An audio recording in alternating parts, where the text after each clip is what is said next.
जून 2005 Dubai का एक luxury hotel, हजारों मेहमान और उसी भीड़ में आने वाला था भारत का सबसे बड़ा दुश्मन दाऊद इब्राहिम। लेकिन इस बार शिकार तैयार था।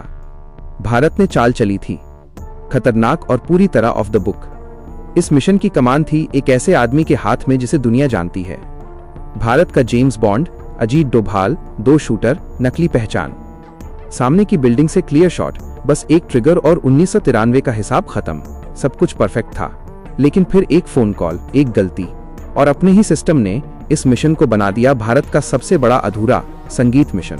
स्वागत है आपका एनिम डॉक एक्सप्लेन्ड पर। जून 2005 इंटेलिजेंस ब्यूरो के हेडक्वार्टर्स में एक बेहद अहम मीटिंग चल रही थी। मकसद साफ था, भारत के सबसे डेयरिंग ऑपरेशन को अंजाम देना। कमरे में बैठे सभी अफसरों की नजर सामने लगी स्क्रीन पर टिकी थी। तस्वीरें एक एक करके बदल रही थीं और हर नई तस्वीर के संगीत साथ माहौल और भारी होता जा रहा था। ये कोई आम तस्वीरें नहीं थीं। इनमें 1993 के मुंबई बम धमाकों का खौफनाक मंजर दिख रहा था। वो धमाके जिनमें 250 मासूमों की जान गई थी और जिनके पीछे था दाऊद इब्राहिम। दाऊद भारत छोड़ चुका था। वो पाकिस्तान की खुफिया एजेंसी ISI की सुरक्षा में कराची में एक राजा की तरह रह रहा था। तभी स्क्रीन पर एक और चीज सामने आती है, एक शादी का कार्ड। साल 2005 की गर्मियां। भारतीय खुफिया एजेंसियों को संगीत एक बड़ी जानकारी मिली थी, ऐसी जानकारी जिसका इंतजार 1993 से किया जा रहा था। खबर पूरी तरह पक्की थी। दाऊद इब्राहिम की बेटी महारोक की शादी तय हो चुकी थी। लड़का था पाकिस्तान के पूर्व क्रिकेट कप्तान जावेद मियांदाद का बेटा जुनैद। शादी मक्का में होनी थी, लेकिन असली खेल कहीं और था। 23 जुलाई 2005 दुबई के आलीशान ग्रैंड हयात होटल में एक भव्य रिसेप्शन रखा गया था। कमरे में मौजूद अफसर उस कार्ड को हैरानी से देखते रह जाते हैं। कुछ समझ पाते उससे पहले एक अफसर खामोशी तोड़ता है। यही मौका है, भारत के सबसे बड़े दुश्मन को खत्म करने का सबसे सही मौका। कमरे में बैठे हर अधिकारी इस बात से सहमत हो जाता है। फैसला लिया जाता है, दुबई में घुसकर दाऊद को खत्म किया जाएगा। लेकिन ये कोई सामान्य ऑपरेशन नहीं था। इतिहास में पहली बार इस तरह के खतरनाक मिशन की जिम्मेदारी किसी मौजूदा अधिकारी को नहीं, बल्कि हाल ही में रिटायर हुए एक नाम को सौंपी जाती है, भारत का जेम्स बॉन्ड अजीत डोभाल। अजीत डोभाल उस समय इंटेलिजेंस ब्यूरो के डायरेक्टर पद से रिटायर हो चुके थे। लेकिन सच यही है, जासूस कभी रिटायर नहीं होते। उनका करियर खुद इसकी गवाही देता है। 1988 ऑपरेशन ब्लैक थंडर, जहां उन्होंने रिक्शा चालक बनकर मंदिर के आसपास घूमते हुए जानकारी जुटाई, या फिर मिजोरम, जहां उन्होंने उग्रवादी नेता लाल डेंगा के कमांडरों को बिना गोली चलाए सिर्फ अपनी बातों से भारत के पक्ष में कर लिया। डोभाल हमेशा अलग सोचते थे, out of the box. Dawood को पकड़ने की योजना वो लंबे समय से बनाते आ रहे थे। अपने खुफिया करियर के दौरान वो पाकिस्तान में भी काफी समय तक रहे थे। उन्हें दाऊद की गतिविधियों की गहरी जानकारी थी। कई बार उन्होंने उसे पकड़ने की योजना बनाई, लेकिन हर बार एक ही बाधा सामने आई, सरकारी मंजूरी। विदेशी जमीन पर ऑपरेशन करना सरकार के लिए बड़ा जोखिम था। मीटिंग खत्म होते ही तत्कालीन IB चीफ नरसिम्हन डोभाल को फोन करते हैं। वो साफ बताते हैं, IB दाऊद को खत्म करने का ऑपरेशन करना चाहती है और 1993 से उसे ट्रैक कर रहे व्यक्ति के तौर पर इस मिशन के लिए आपसे बेहतर कोई नहीं। बस एक शर्त थी, ये ऑपरेशन पूरी तरह ऑफ द बुक रहेगा। डोभाल सब समझ जाते हैं। उसी पल वो इस मिशन की जिम्मेदारी अपने कंधों पर ले लेते हैं। भारत के सबसे बड़े दुश्मन को खत्म करने की जिम्मेदारी, लेकिन असली चुनौती अब सामने थी, दुबई, जहां भारत सीधे तौर पर कोई सैन्य कार्रवाई नहीं कर सकता था। अगर भारतीय कमांडो वहां पकड़े जाते तो ये अंतर्राष्ट्रीय स्तर पर भारत के लिए बड़ी शर्मिंदगी बन सकता था। यहीं पर काम आई अजीत डोभाल की रणनीतिक सोच। ऑपरेशन की जिम्मेदारी लेते ही डोभाल अपनी जासूसी की दुनिया के तजुर्बे का इस्तेमाल कर विकल्प खोजने लगते हैं। कई देर सोच विचार के बाद डोभाल एक फोन मिलाते हैं और दाऊद की सारी बात सुनने के बाद ये आदमी नेपाल फोन लगाता है। इस फोन के तुरंत बाद नेपाल के एक पहाड़ी गांव में हलचल मचने लगती है। 2 आदमी बड़ी हफरतफरी में इस गांव से निकलते हैं और टैक्सी पकड़ कोलकाता के लिए निकल जाते हैं। कोलकाता से ये दोनों दिल्ली के लिए रवाना हो जाते हैं। दिल्ली पहुंचते ही ये और किसी से नहीं बल्कि अजीत डोभाल से मिलने जाते हैं। दोस्तों, ये 2 आदमी और कुछ नहीं बल्कि दाऊद को मौत के घाट उतारने के लिए डोभाल ने बुलाए थे। ताज्जुब की बात यह है कि दोनों आदमी कोई जासूस या फौजी नहीं बल्कि भारत से भागे हुए 2 कुख्यात गैंगस्टर्स विक्की मल्होत्रा और फरीद तनाशा हैं। आखिर गैंगस्टर्स को सलाखों के पीछे डालने वाले डोभाल आज खुद क्यों इन दोनों के साथ हाथ मिला लेते हैं, ये जानने के लिए हमें दाऊद के गैंगस्टर बनने की कहानी जाननी होगी। 1955 में महाराष्ट्र के कोकण इलाके में दाऊद इब्राहिम कसकर का जन्म होता है। दाऊद बचपन में ही स्कूल छोड़ छोटी मोटी चोरी चकारी करने लगा था। 1970 तक उसका क्राइम की दुनिया में इतना इंटरेस्ट पड़ गया था कि वो बासु दादा नाम के बंदे की गैंग से जुड़ जाता है। कुछ साल अंडरवर्ल्ड की दुनिया को समझने के बाद 1970 के अंत तक दाऊद अपने भाई साबिर इब्राहिम कसकर के साथ साथ मिलकर डी कंपनी नाम की गैंग बना लेता है। डी कंपनी अपने शुरुआती दिनों से ही बड़े बड़े कलाकारों से वसूली, गुजरात के जरिए मुंबई से गोल्ड स्मगलिंग और पाकिस्तान से हीरोइन का नशा मुंबई की गलियों तक पहुंचाने लगी थी। डी कंपनी देखते ही देखते अंडरवर्ल्ड की दुनिया में अपनी मजबूत पकड़ बना लेती है और ये बात उस समय मुंबई के खतरनाक डॉन करीम लाला को हरगिज हजम नहीं हुई। करीम लाला जो पठान गैंग का हेड था, वो कैसे भी कर डी कंपनी को रास्ते से साफ करना चाहता था। इसी के चलते 1981 में पठान गैंग के आदमी दाऊद के भाई साबिर की हत्या कर देते हैं। इसके बाद मुंबई अंडरवर्ल्ड एक अलग ही रूप ले लेता है। दाऊद अब कैसे भी कर पठान गैंग का खात्मा करना चाहता था और पठान गैंग दाऊद को मार गिराना चाहती थी। एक तरफ ये सब चल रहा था, दूसरी तरफ राजेंद्र निकालजे नाम का एक नौजवान डी कंपनी में शामिल होता है। फिर आता है साल 1986, जिसने पूरी कहानी की दिशा बदल दी। दाऊद पठान गैंग के सामत खान को मार गिराता है और इसी के बाद मुंबई पुलिस पूरी तरह उसके पीछे पड़ जाती है। हालात ऐसे बनते हैं कि दाऊद को भारत छोड़कर दुबई भागना पड़ता है। उसके जाने के बाद भारत में उसके सारे गैरकानूनी कामकाज को संभालने की जिम्मेदारी राजेंद्र उठाता है। अपनी वफादारी और काम करने के तरीके से वो जल्दी ही दाऊद का सबसे भरोसेमंद आदमी बन जाता है। इसी दौरान अंडरवर्ल्ड में उसे छोटा राजन के नाम से जाना जाने लगता है। छोटा राजन डी कंपनी को नई ऊंचाइयों तक ले जाता है, लेकिन इसी बीच शकील नाम का एक और गैंगस्टर भी संगीत दाऊद के करीब आता जा रहा था। धीरे धीरे शकील और छोटा राजन के बीच ये मुकाबला शुरू हो जाता है कि कौन दाऊद का सबसे करीबी बनेगा। यही प्रतिस्पर्धा आगे चलकर गहरी दुश्मनी में बदल जाती है। 1990 की शुरुआत में शकील छोटा राजन पर जानलेवा हमला करवाता है, लेकिन इसके बावजूद दाऊद शकील को अपने करीब बनाए रखता है। यही वजह थी कि दाऊद और छोटा राजन के बीच दूरी बढ़ने लगती है। आखिरकार 1993 में दाऊद पाकिस्तान के साथ मिलकर मुंबई में बम धमाके करवाता है। इस घटना के बाद छोटा राजन दाऊद को गद्दार और आतंकवादी घोषित कर देता है और उससे अपने सारे रिश्ते खत्म कर लेता है।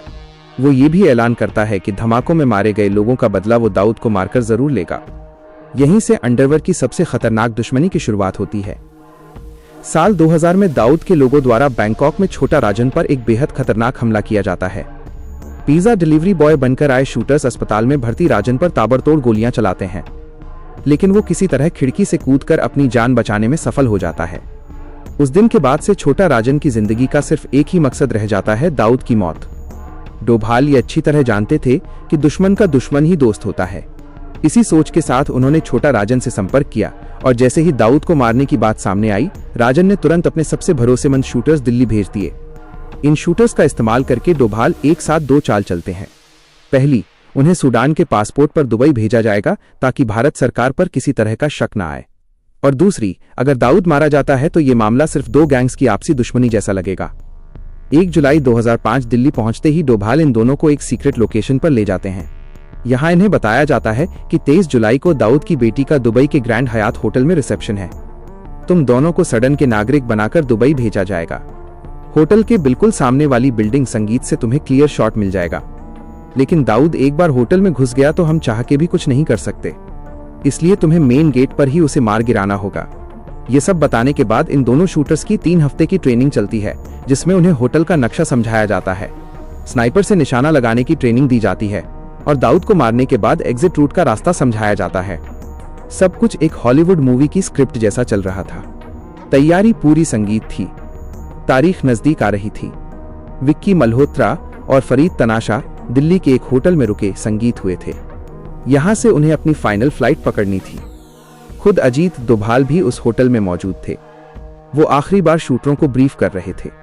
भारत की खुफिया एजेंसी इतिहास का सबसे बड़ा दांव खेलने जा रही थी। अगर ये सफल होता तो दाऊद इब्राहिम का किस्सा हमेशा के लिए खत्म हो जाता, लेकिन कहते हैं ना कि किस्मत को कुछ और ही मंजूर था। इधर भारत के सबसे खतरनाक गैंगस्टर संगीत को नर्क भेजने की तैयारी पूरी गति से चल रही थी, और उधर दिल्ली से 1300 किलोमीटर मुंबई में कुछ ऐसा घट रहा था जो संगीत पूरे ऑपरेशन को खटाई में डाल सकता है, और इसका अंदाजा डोभाल को भी नहीं था। मुंबई क्राइम ब्रांच की इलेक्ट्रॉनिक सर्वेलेंस में एक अलग ही उथल पुथल मची हुई थी। 2 अफसर काफी दिनों से एक फोन रिकॉर्डिंग को बार बार सुन रहे थे और आज जाके उन्होंने ये आवाज पहचान ली थी। जैसे ही इन्होंने ये आवाज पहचानी तो इनके पैरों तले जमीन खिसक जाती है और ये तुरंत अपनी आला अधिकारी आईपीएस मीरा बोरवणकर को यहाँ बुला लेते हैं। मीरा के यहाँ पहुंचते ही एक अफसर बताता है, मैडम इस रिकॉर्डिंग में जो 3 लोग बात कर रहे हैं उसमें से 2 तो वांटेड गैंगस्टर विक्की मल्होत्रा और फरीद तनाशा है। तीसरी आदमी की आवाज हमारे किसी भी डेटाबेस से मैच नहीं कर रही है। मुंबई क्राइम ब्रांच इन दोनों को कई महीनों से ढूंढ रही थी, इसलिए आज इनकी खबर मिलते ही मीरा तुरंत पूछती है इनके बारे में और क्या पता चला है।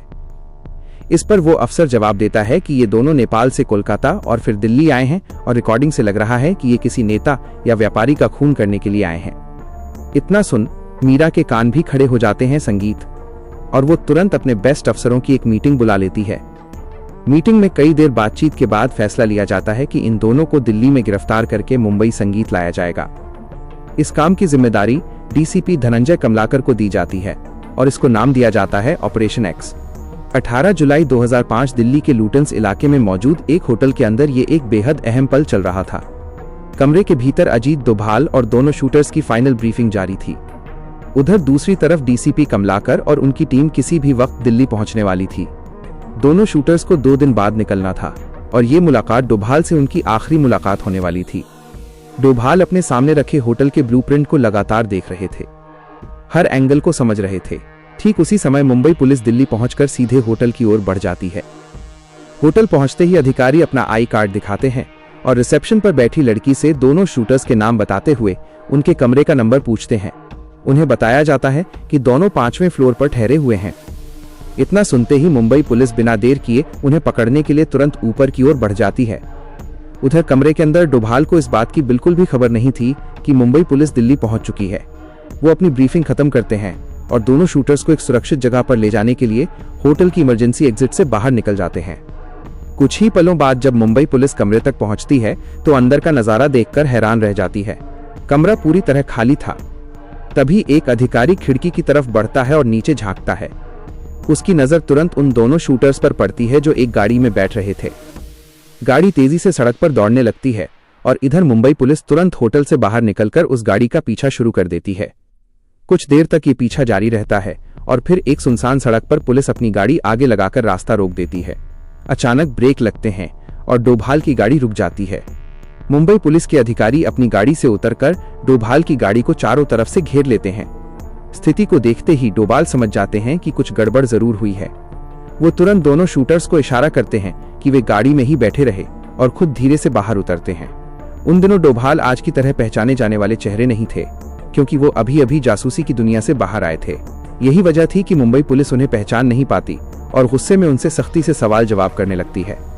लेकिन डोभाल बिना घबराए संगीत अपनी जगह पर खड़े रहते हैं, अपना चश्मा ठीक करते हैं और पूरी शांति के साथ कहते हैं, मैं रिटायर्ड आईबी चीफ हूँ। इतना सुनते ही मुंबई पुलिस थोड़ी शांत होती है और डोभाल को बताती है कि गाड़ी में बैठे दोनों लोग गैंगस्टर्स हैं। इस पर डोभाल उन्हें समझाते हैं कि ये एक बेहद सीक्रेट मिशन का हिस्सा है और वे अपने किसी सीनियर अधिकारी से उनकी बात करवाएं। इसके बाद डोभाल की बातचीत मीरा बोरवणकर से करवाई जाती है। डोभाल उन्हें पूरी स्थिति समझाते हैं, लेकिन शुरुआत में मीरा इस बात को मानने के लिए तैयार नहीं होती। उन्हें शक होता है कि इतना सीनियर आईपीएस अधिकारी गैंगस्टर्स के साथ कैसे हो सकता है। वो डोभाल से उनके मुंबई पुलिस के बैचमेट्स के नाम पूछती हैं, जिनका जवाब डोभाल तुरंत दे देते हैं। इसके बावजूद मीरा को भरोसा नहीं होता तो वो आईबी की मुंबई ब्रांच में पूछताछ करवाती हैं। ये ऑपरेशन इतना गोपनीय था कि वहां भी किसी को इसकी जानकारी नहीं थी, इसलिए ऐसे किसी मिशन के अस्तित्व से ही इनकार कर दिया जाता है। यही सुनकर मीरा तुरंत अपने अधिकारियों को आदेश देती हैं कि दोनों गैंगस्टर्स को गिरफ्तार कर लिया जाए। अपने ही देश की पुलिस के हाथों मिशन बिगड़ता देख डोभाल भी बेचैन हो उठते हैं और तुरंत दिल्ली पुलिस कंट्रोल रूम में कॉल कर मदद मांगते हैं। उनके एक फोन पर ही दिल्ली पुलिस की कई गाड़ियां मौके पर पहुंच जाती हैं। लेकिन तब तक मामला काफी बढ़ चुका था। मीडिया भी वहां पहुंच जाती है और खबर फैल जाती है कि डोभाल छोटा राजन के लोगों के साथ काम कर रहे हैं। हालात को देखते हुए डोभाल को मजबूरन मुंबई पुलिस के हवाले उन गैंगस्टर्स को करना पड़ता है। बाद में जब इस घटना को लेकर उनसे सवाल किया जाता है तो देश की छवि को ध्यान में रखते हुए वो साफ कहते हैं कि उस समय वो घर पर टीवी देख रहे थे। इस तरह डोभाल और भारत सरकार पर सीधे तौर पर कोई दाग नहीं लगता, लेकिन मुंबई पुलिस की इस कार्रवाई के कारण दाऊद को खत्म करने का मौका हाथ से निकल जाता है। साल 2015 में बीजेपी नेता आरके सिंह ने इंडिया टुडे को दिए एक इंटरव्यू में कहा था कि लंबे समय तक मुंबई पुलिस के कुछ अधिकारी दाऊद के प्रभाव में काम करते रहे। आज भी ये चर्चा होती है कि इस ऑपरेशन के फेल होने के पीछे कहीं न कहीं सिस्टम के अंदर छिपे लोगों का हाथ था। सच्चाई जो भी रही हो, लापरवाही या गद्दारी, नतीजा एक ही निकला। 23 जुलाई 2005 की शाम दुबई के ग्रैंड हयात होटल में रिसेप्शन हुआ। मेहमान आए, जश्न हुआ और दाऊद भी वहां मौजूद था, लेकिन वो पूरी तरह सुरक्षित रहा। भारत का ये मिशन नाकाम हो चुका था। इसके बाद विक्की मल्होत्रा और फरीद तनाशा को जेल जाना पड़ा। कुछ समय बाद दोनों जमानत पर बाहर आए, लेकिन फरीद तनाशा की किस्मत ने साथ नहीं दिया। साल 2010 में उसके घर में घुसकर छोटा राजन के ही विरोधी गुट ने उसकी हत्या कर दी। वहीं विक्की मल्होत्रा आज भी अंडरवर्ल्ड में कहीं गुमनाम है।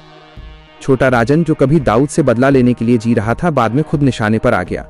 आखिरकार 2015 में जब केंद्र में नई सरकार थी और अजीत डोभाल राष्ट्रीय सुरक्षा सलाहकार बन चुके थे, तब छोटा राजन को इंडोनेशिया के बाली से गिरफ्तार कर भारत लाया गया।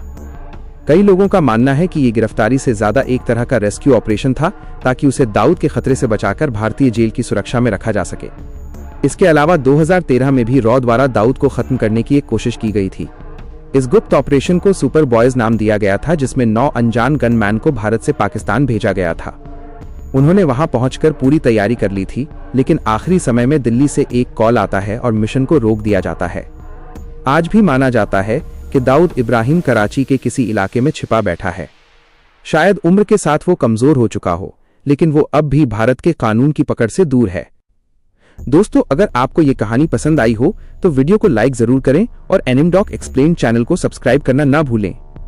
हम ऐसे ही रोचक और सच्ची कहानियां आपके लिए लाते रहेंगे। तब तक के लिए